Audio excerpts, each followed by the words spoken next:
After 6 years, Mayor Anise Parker's three-term legacy will soon be coming to an end. On November 3rd, voters will take to the polls to cast their ballot for a new mayor of Houston. The winner will serve as the chief executive of the fourth largest city in the United States. Responsibilities include signing local legislation into law, proposing the budget, and overseeing the Bayou City's day-to-day operations. This week concludes our chats with the candidates vying for your vote as Houston's new mayor. Tonight, we're pleased to welcome mayoral candidates Ben Hall, Marty McVey, Sylvester Turner, and Bill King. And leading our discussion are hosts David Jones and Gary Polland. It's the Halloween edition of Revelation. We have 4 treats, right? And hopefully you'll be the ghost. So guys, everybody is going to be spending money in order to improve our infrastructure. You know, we have things we have to do in the city. But here's a different wrinkle to the spending of money, and that is what I would call crony capitalism. We've got a drainage fee, although there may be some doubts about that. It took care of the engineers. Lawyers are, on the payroll, private lawyers on the payroll, collecting delinquent taxes and fines, and now we've got bond counsel, affirmative action things. Is city government being run ethically, and what can we do to address those non-transparent issues that I just raised, and especially as they influence campaign financing? Anybody? Sure, I'll take a stab at that. Let me say no, city government is not operating transparently. We do have these pay-to-play policies and practices at City Hall, and I think it's wrong, it's shameful.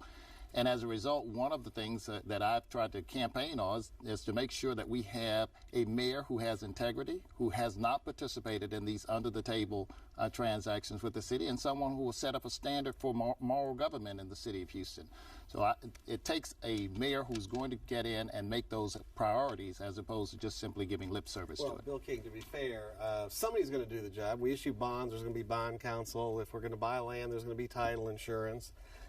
Is this as serious a problem as Ben has suggested? I think there's some issues, especially around the TERS, that need to be addressed. But these are costs. I mean, projects have to be engineered before you can build them. We just got to make sure that everybody's got a fair shot at the work, and we've got to make sure that the fees are reasonable, and we've got to make sure that there's transparency. There's nothing like sunlight as a disinfectant when it comes to government spending. Sylvester, I don't want to suggest it, but I thought that Ben had mentioned that you had gotten fees before, but for services rendered, and I think you did title work for some entity, some government entity, through a title company you're affiliated with. That I own. You own, okay. Well, you are affiliated with it. So I guess the first question is, was your fees disclosed? Was it out there for anyone to see? Absolutely. Okay. No one has ever questioned the work that we have performed. So it was done appropriately? Not only appropriately, with the greatest degree of excellence. Okay, and the fee charge was fair? This fee is regulated by the state of Texas when you talk about title business. It's just like Stewart Title or Commonwealth or Chicago. And quite frankly, that only represents a small portion of what my businesses do. We've been in business for 20 years, the title business. The law firm business has been in business for 32 years. And I'm proud to say that. So, and most of the business has been with the private sector. But going back to the original question, I think it's always important to operate with the greatest degree of transparency, the greatest degree of integrity. Whether you're dealing with the city, whether you're dealing with the county, school board, whether you're dealing with the state, I think that's always important. The front page, Marty McVey, of the Houston Chronicle today was very disturbing. And I don't know whether or not this should have been a category for the HERO ordinance or whether this is a Houston Housing Authority policy decision that has to be made. But there are tens of thousands of Houstonians who cannot get into living space because of 15 and 20-year-old felony convictions. Felons are being forced to live with one another, and they just shut down an apartment project. Why should we be discriminating or allow rental people, realtors, to discriminate on that basis when we have so many people? I mean, we had a punitive justice system that has just eliminated a lot of people. Right. And I think that this is a fundamental problem across the city. The city is using HUD money, for example, for pretty much everything else except for HUD. We have a growing population. We have a booming senior class that, we've got to look at housing. This is a serious problem, and we need to look for solutions that bridge housing issues and bring them into the 21st century. We can't turn our back on the people that need us the most, and we need to make sure that we have an effective leader that is, taking responsibility on getting people back on the right track, and that's what I'm interested in. There was a follow-up question to Sylvester, because he's been in the legislature for 26 years? 26 years. 26 years. Okay, so Sylvester, David has complained that people who have records from 15 and 20 years ago are not allowed to get housing in Houston, but is really the bigger problem what's going on in Austin, that we have basically a generation of young black men, now older black men, that had picked up criminal cases when they were young and then stay out of trouble for 15 or 20 years. Why don't we have a mechanism so they can clean up their record? Well, I think we have taken steps to do that, but specifically to address that population that's returning to Houston-Harris County. We have 13 to 15,000 that are coming every year. In this past legislative session, as Vice Chair of Appropriation, I set aside $1 million for Dallas and $1 million for Houston for a pilot reentry program, specifically as a flow-through to address two problems as it relates to people who are coming out of our system: housing and employment. And that $1 million is to set up programs with faith-based organizations, nonprofit, the private sector, to help in reentry. House Bill 1711, which I passed a few sessions ago, provides people with their driver's license, identification, setting up reentry programs across the state, because we recognize it's not only benefiting the people who are coming out of the system, but it's also keeping the communities where they're returning safe. And that's critically important. Let me see if I can refocus the answer to the question that you asked, and that is whether or not we should do away with the box after a person has faithfully served their time. I think that needs to be revisited in Austin. I do think that once a person has paid their debt to society, that they should not continue to be laboring under that penalty. Having said that, there are certain crimes, however, I think that should linger for the lifetime of an individual, but not all crimes. So I would support legislation that would ban the box, where a person has actually, in the boxes where you have to check off whether you have a felony conviction for certain types of crimes. And I think that is something that can be treated in Austin as well as here in Houston. And Marty, should that also include people that have stayed out of trouble for X number of years? Shouldn't they be able to find a way so there's no disclosure? Because we've got some of that, but not enough. And so what happens is, described, when they apply for housing, the landlords say, hey, you got a prior felony 20 years ago, we're not interested. You can't live here. And as David pointed out, that is a serious problem that needs to be addressed. Well, that goes back to your first question, and it's really about leadership. Until we have a mayor that's willing to come in and modernize our city government, tear down what it currently exists and rebuild it based on 2015 standards and being a modern city, then we're going to continue to have problems like this. We can't allow people in our city to fall through the cracks anymore. We need to make sure that the priorities of the mayor should be, and I've run my campaign based on this, is that protect Houstonians and protect the interests of Houstonians. And that means we've got to tear down government and rebuild it. Front page story again, Bill King, was the Chad Holly case where a young man, 15-year-old, stomped on by Houston police officers. McClellan, the chief, reported that incident along with others to the Department of Justice for review. The judge said, that HPD's excessive force policy is satisfying to him, and Mr. Holly lost his case against the city this week, and that the training of officers, Houston police officers, is adequate for high-stress circumstances. Are you satisfied? This is not going to be the last black kid that gets kicked around by cops, and you're certainly not the first. Are you satisfied with the performance of HPD in these relationships, community relationships? Well, look, certainly what happened in that case is not appropriate, not acceptable, and you had officers fired as a result of that, which indicates to me that the process is working. Listen, I know this federal judge very well, and he is a deliberate, thoughtful person, and if he concluded that the City of Houston's training programs are adequate, procedures are, I'd be inclined to believe him. Yeah, I don't know, David. You used to represent the young man. I did. I represented Chad Hawley. And why did you quit his case? Because he persisted in breaking into people's houses, and I just don't represent that kind of individual. But I did think that the force applied was excessive. But what's the understory of that is that Chad Hawley's lawyers settled with the individual officers. So the remaining question only for the judge was whether or not the city of Houston had a policy that actually resulted and was a moving force for this beating, and the city does not. And as a result, I do think that Ewing Werlein, who is the federal judge, made the right call on that case. So let's move on. Let's talk about debt, and tied to that is our pension crisis. Estimates are that we are in debt $3.1 billion if you assume that the pensions are going to grow by 8.5% a year, which I think is fantasy land in the present investment climate. You may disagree. If it's not, if you drop it down to 7, our debt for our pensions is now almost $5 billion. And of course, it's going to basically swallow the entire budget of the city if we don't get a plan going and do something. So I guess we'll start with you, Bill. You have a plan to deal with this crisis? Yeah, first of all, the number is really more like $4 billion, not $3 billion, for a number of reasons we could talk about. But look, we need to do what private industry did 20 or 30 years ago. We need to go to define contribution plans. I'm not in favor of changing the benefits for employees that are already working for us. They've given us their service. We made a deal. And this is Texas. A deal's a deal. But to continue to make those promises to new employees is irresponsible. It's irresponsible to taxpayers, to the retirees.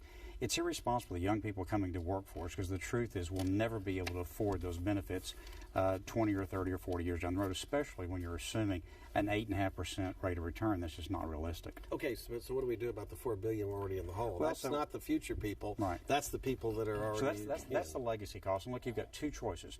You can either figure out a way to pay that off over a period of time, or you can say we're going to renege on the promises we made to the employees. I'm not in favor of the latter. I think we've got to figure out how to pay that off over a period of time. You know, look, private industry did this 20 or 30 years ago. They offered cash discounts. They refinanced. They pushed it off in the future. As long as our economy stays great, we can afford a $4 billion hit. What we cannot afford is to continue digging this hole deeper in the future. What are we going to do about the 8.5% assumed return? Is that tied to local control?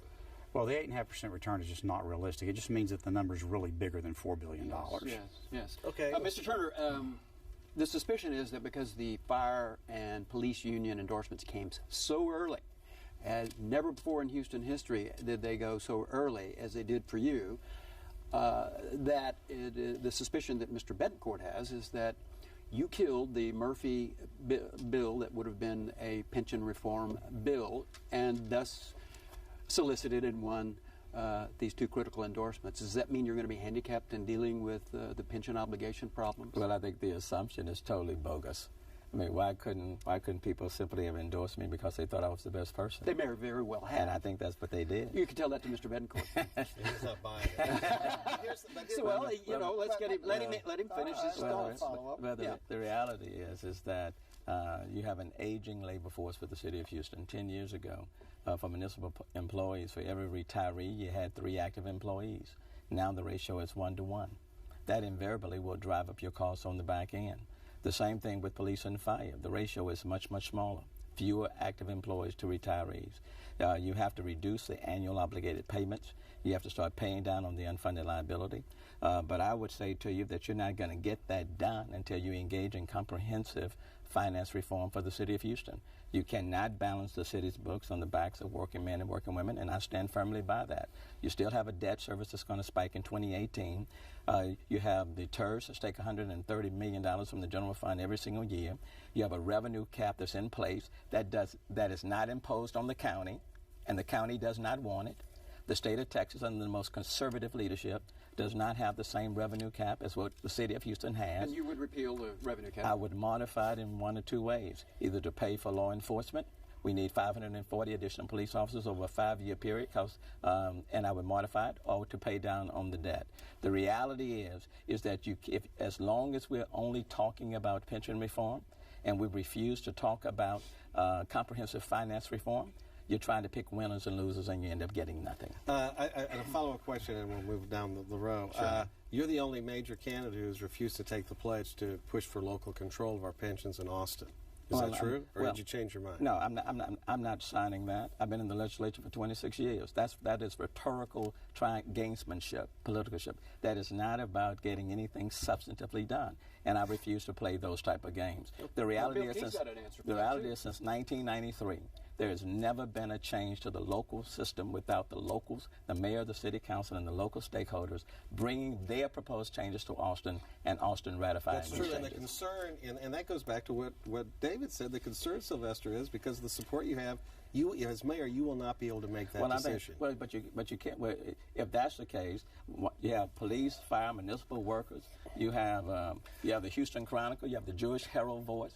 All of them are supporting me. Why did they come on board? They don't care about pensions. Marty, how about you? You support local control. Why did you take the pledge? Well, I do support local control. I think it's unreasonable for an employer Can you tell not us what that means? being able to.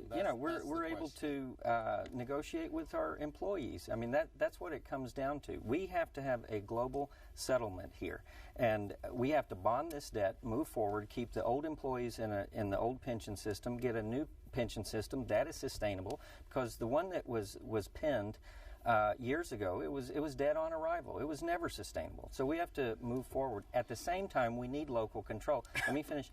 And we need to ask the governor for a special session on this to have a global settlement. Mr. Hall, Bill King says that we need a charter amendment to change it, and that's his solution. He doesn't want the city council running anything, and I can certainly understand that. Well, I think you have asked the most pressing question, David, when you said, what does local control mean? And just to clarify the record, because there is some false narrative out there that I did not sign the pledge. I did sign the pledge for local control. But what does that mean? It does not mean just simply that we have local negotiation, but also that we have the control over the forecast also of the revenue that's going to be needed.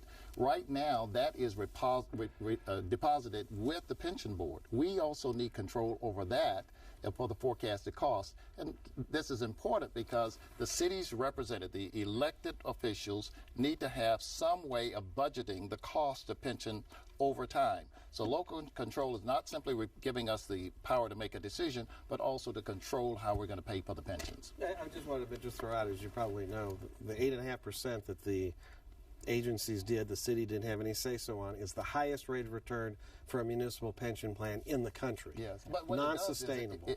But what it does do is gives us false confidence that we're going to be able to catch this up. But if the reality were really shown, obviously we're in a greater hole than we. So hopefully, Sylvester, if you're married, you will take that away from. But what people refuse to talk about, which is very important, you have 5,300 police officers in the city of Houston right now. You have fewer police officers today than what you had 10 years ago. Roughly 1,900 of them are eligible to retire right now. If you try to go in and use an axe to deal with this problem without dealing with comprehensive finance reform, we're not just going to have a finance issue, we're going to have a public safety issue. And the number one priority of any mayor, of any major city, is the safety and security of his citizenry. Well, that is a real argument. It is not false. It is very much real. Yeah, but that is exactly the reason why you don't change it for existing employees, only new employees. If we're only changing it for new employees on a go-forward basis, there's no reason for those folks that are getting ready to retire to be concerned about their retirement.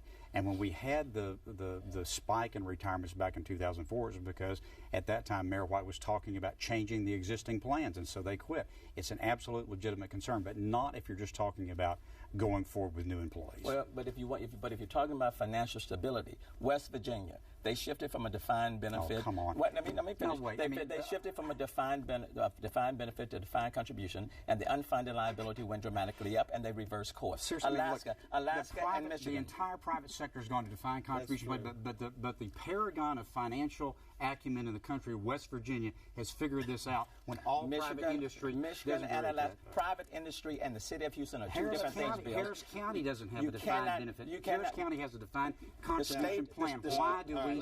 Why does the city? I would like Ben Hall get a word in here. That's okay. Let me tell you, they can fuss about those issues. The point is this: we have to have the ability to control our costs on pensions. We happen to be right when we say we have to go to defined contribution. We cannot continue to insure against market risk, which defined benefits places us in. So we can move to defined contributions without dishonoring any of the past agreements that we've made. While we're at it, Ben, I've got you there. The big bugaboo in the room is Prop 1 Hero. The Chronicle, it'd be this week, yesterday, because we're on Friday night. Basically, the front page was not what David said. It was an ad for Prop 1. Which, by the way, I consider to be the white flag of surrender. But I want to know what your take is on Hero, and you have a different. Yeah. Well, you have you're really out there on that. Well, I mean, let me out say, there being. As a former city attorney who has written anti-discrimination laws for the city of Houston, I actually don't have the luxury to play politics with this issue. And so I've actually read this ordinance, 36 pages. It has such defects that it will allow precisely the risk that the opponents are suggesting. As the mayor of the city of Houston, I want to tell you the truth, and that is this is a dangerous ordinance as written. I don't want any discrimination against transgender individuals or anyone else, but that does not justify passing a bad law. And let me tell you, I'll give you an example. Just assume that in this ordinance, the lawyers had included that we would not discriminate against pedophiles. Nobody, I would hope, on this panel would ever say, let's pass the ordinance. Well, if there is a defect in the ordinance that endangers the public, it seems to me the leader of the city, the next leader of the city, should tell the truth and say, this ordinance is poorly written. It needs to fail at the ballot box this November. Let's try and improve it if that's the alternative. Do you have a different view, Mr. McVey? I do. I support Prop 1. I think it's good for the city. I look at this on many different angles, and what the city stands to lose is an estimated $800 million in revenue in sporting events alone, and that's what hurts the small business. That's what hurts big business right here.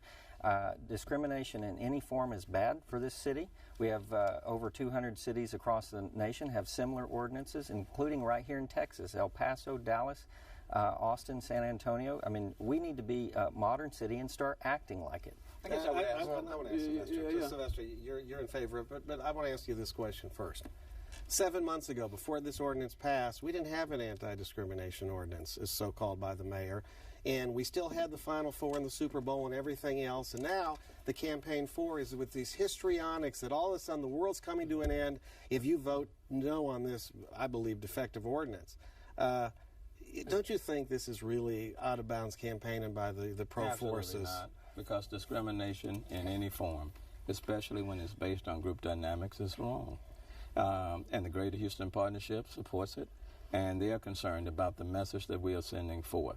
The ordinance doesn't just cover one group, it covers 15 different groups. It covers 15.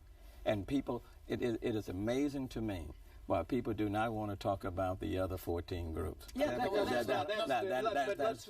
let Bill King, Bill, you said to the Chronicle that this was unnecessarily divisive, this ordinance. So my question to you and everyone else is, when has the struggle for civil rights been anything else other than uncivil By the way, you and don't difficult? have to accept his premise. In this question, Well, by the way. the abolitionists, Thank you. the I've made that abolitionists, objection in court before. the abolitionists created. Here's my problem. My frustration is the fact that we're talking about this. During the time the ordinance was in place, we had 11 complaints, 5 of which were ruled to be without merit. Okay.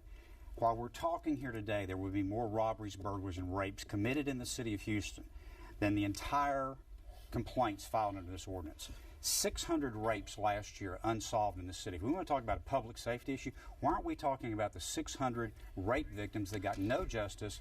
Lisa Falkenberg had a great column about this earlier this week. Why aren't we talking about the job we're not doing there? Why aren't we talking about the 20 or 30,000 burglaries and robberies that were not investigated in the city last year? That, to me, seems to be like a bigger problem that we ought to really be addressing than maybe 6 complaints over a 7-9 month period or something. Discrimination is always important. Rapes not, but even burglaries not, robberies are not. Give me a break. Bill, even throughout our history, there have been people who did not want to talk about discrimination and wanted to talk about everything else. So and you are falling right in that pattern. pattern. What is the case for discrimination? Where did it occur? We have 6 alleged complaints. There were 3 in a black 9-month guys who were period. denied entrance to a club a few weeks ago. Gary, let me clarify some information, because it seems to me we have politics based on headlines. The fact of the matter is the city of Houston, as of 2012, has an anti-discrimination law on the books. In fact, 13 of the 15 categories that these candidates are now suggesting don't exist under being protected are in fact protected. The only thing the 2012 law did not cover is genetic information and familial status. But all of these others, gender identity, sexual orientation, that's already the law in the city of Houston. This ordinance, the 2014 ordinance, is too poorly written, too dangerous. It needs to be voted down. Okay, but this is an issue, and I haven't heard any of my opponents discuss this. We're estimated at $800 million in loss of revenue to this city. Who is the next mayor? No, Kenny Friedman testified about this. That's scare tactics. Well, I don't believe it's scare tactics. What about the ad on television? That's right. And what about the next mayor being able to go to those businesses and say, "I'm sorry, you're going to have to be out of business because we don't have that." I want to know It's not politics, the it's number of business, Gary. transgender people there are that we're worried about. Thank you, Laurie. And then